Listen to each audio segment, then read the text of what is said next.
Marathi TV विश्वातील प्रसिद्ध अभिनेत्री तेजश्री प्रधान.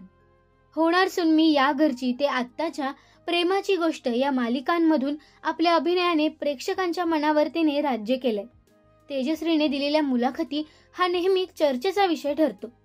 नुकतेच तिने दिलेली एक मुलाखत ज्यात तिने तिच्या घटस्फोटामागचं कारण काय होतं, त्यावेळी नेमकं काय घडलं होतं याबद्दल सांगितलंय. होणार सून मी या घरची या मालिकेदरम्यान तिचं अभिनेता शशांक केतकर सोबत लग्न झालं होतं. मात्र एका वर्षातच त्यांच्या नात्यात दुरावा आला आणि त्यांनी वेगळं होण्याचा निर्णय घेतला. यानंतर दोघांच्या नात्याबद्दल अनेक अफवा पसरवल्या होत्या. आता यावरच तेजश्रीने पूर्णविराम देत घटस्फोटाच्या निर्णयावर व्यक्त झाली. ते दिवस कसे होते याबद्दल सांगताना म्हणाली की कधी कधी आयुष्यात काही गोष्टी घडणं हे टळत नाही. त्यावेळी आपल्याला बळ येतं आणि आपण निर्णय घेतो.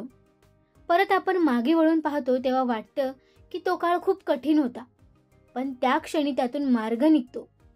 आज मी त्या गोष्टींसाठी कुणाला दोषही देत नाही. यानंतर ती पुढे म्हणाली की स्वतःला माफ करणं खूप महत्त्वाचं असतं. निर्णय घेताना आपण कुणाचं आयुष्य बिघडवायचं ठरवत नाही, फक्त त्यावेळेस योग्य वाटलेला निर्णय हा घेतलेला असतो. नातं तुटणं ही दोघांसाठीच नव्हे तर कुटुंबासाठीही त्रासदायक असतं.